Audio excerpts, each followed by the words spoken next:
Street Gym is my life. You know, Main Street Gym is where where I come when I'm happy, when I come when I'm sad, mad, anything. You know, this is my gym. This is my life.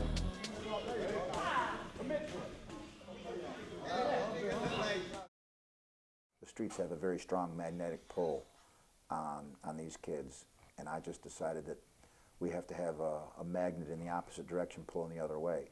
So that's what Main Street Gym became, was a magnet trying to show them a better way, something that they could hold their head up high, something they could do that they didn't have to look over their shoulders all the time, and something they could take real pride in. You know, I started just like them, not better, not worse, just same way, you know, so if I could do it, they could do it. In many cities throughout the country, for years and years and years, to combat crime, juvenile delinquency, it was the kind of sport that drew those type of kids to it, even back in the 20s and the Depression.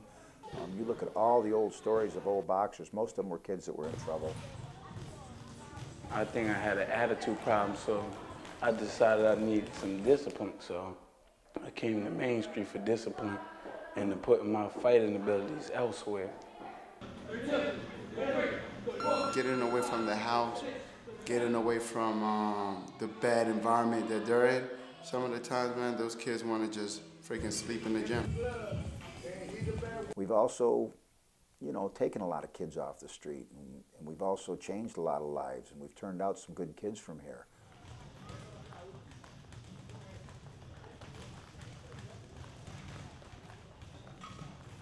The after-school program is something that we developed because in order to be a member of the gym, you have to maintain good grades in school.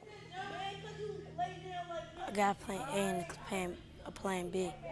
First is I'm going to box till I turn like 50, and then I'm going to be a pediatrician. That's why I'm going to finish school up. Now that we have an after-school program, we put school first and then the boxing. Their grades have gone up in school, their behavior at home is much better, so we've had a lot of positive feedback. Ms. Nancy is the best teacher I ever had too. We really have seen a big improvement, and some of the parents, you know, we get great feedback from them. His grades used to be D's and E's, and now he's getting A's, B's, and C's. Education is very important. It's not just about being the best boxer. It's also about being a well-rounded person. It teaches my son discipline. It helps him learn how to communicate with other kids because he has disabilities.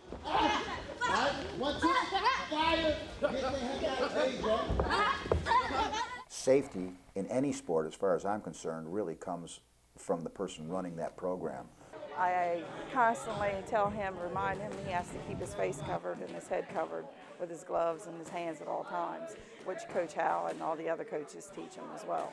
Anybody who participates in any contact sport is subject to having some type of head trauma. Research shows very, very emphatically that the younger the head trauma occurs, the more susceptible this person is to have continuous problems. So I would think that boxing should be something that should be considered to be done when you're physically mature enough to handle it.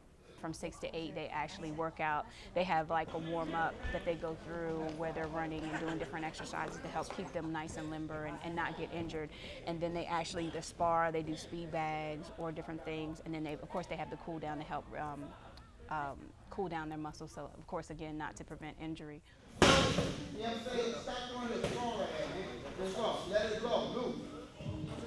Coach Hal is actually the best role model, and Fernando, as well as Alex, as well as Ryan and Coach Tahir.